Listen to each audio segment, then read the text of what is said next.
बिहार में इस साल होने वाले विधानसभा चुनाव को लेकर लगातार खींचतान की बात सामने आ रही है। एक तरफ महागठबंधन में खींचतान है, वहीं अब दूसरी तरफ एनडीए में भी बगावत शुरू हो गई है। नमस्कार, आप देख रहे हैं आगाज फर्स्ट न्यूज और मैं हूं यति आपके साथ।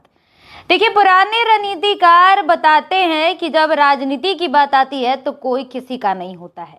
बीजेपी सांसद निशिकांत दुबे के बयान पर अब जो आरएलजेडी के प्रमुख हैं और पूर्व के केंद्रीय मंत्री रह चुके हैं उपेंद्र कुशवाहा बगावत पर उतर आए हैं। उन्होंने न्यायपालिका के सम्मान की बात करते हुए कॉलेजियम सिस्टम को असल बीमारी बताया और पारदर्शी बहाली की मांग की।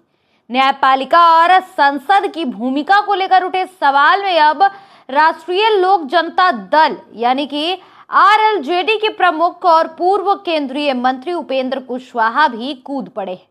उन्होंने बीजेपी सांसद निशिकांत दुबे के उस बयान पर तीखी प्रतिक्रिया जाहिर की है जिसमें निशिकांत दुबे कहते नजर आ रहे थे, अगर कानून बनाना सुप्रीम कोर्ट का काम है तो फिर संसद में ताला लगा देना चाहिए। अब उपेंद्र कुशवाहा ने इस बयान पर तीखी बयानबाजियां शुरू कर दी है। उपेंद्र कुशवाहा कहते हैं कि कहीं से भी उचित नहीं है, करार दिया है और कहा गया है न्यायपालिका का सम्मान बनाए रखना भारत के एक एक नागरिक का कर्तव्य होता है। उपेंद्र कुशवाहा ने निशिकांत दुबे के बयान को मूल मुद्दों से भटकाने वाला बता दिया। अपने बयान में उपेंद्र कुशवाहा ने एक उदाहरण भी दिया और उदाहरण देते हुए कहा है कि ब्लॉकेज हार्ट में हो और डॉक्टर यदि दिमाग की सर्जरी करने लग जाए तो रोगी का क्या होगा। इसके जरिए उन्होंने इशारा किया कि समस्या कहीं और थी लेकिन ध्यान कहीं और भटकाया गया है। अब उपेंद्र कुशवाहा ने मौजूदा कॉलेजियम सिस्टम को असल बीमारी बताया और कहा कि यदि इस बीमारी को जड़ से खत्म करना होगा तो प्रतियोगिता परीक्षा के जरिए जजों की नियुक्ति की पारदर्शी व्यवस्था लागू करने की जो है वो व्यवस्था लाई जाए। अब सोशल मीडिया के माध्यम से भी उपेंद्र कुशवाहा ने हैशटैग हल्ला बोल दरवाजा खोल और हैशटैग ओपन द गेट जैसे हैशटैग के आंदोलन छोड़ने की शुरुआत कर दी है।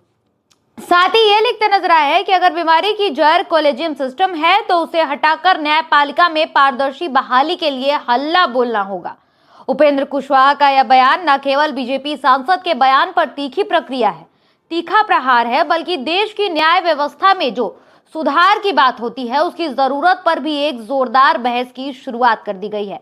आप इस पूरे मामले पर क्या राय रखते हैं, आप हमारे कमेंट सेक्शन में जरूर बताइएगा। फिलहाल इस खबर में इतना ही। देश दुनिया और बिहार झारखंड और ऐसी तमाम खबरों के लिए आप बने रहे आगाज फर्स्ट न्यूज के साथ। धन्यवाद।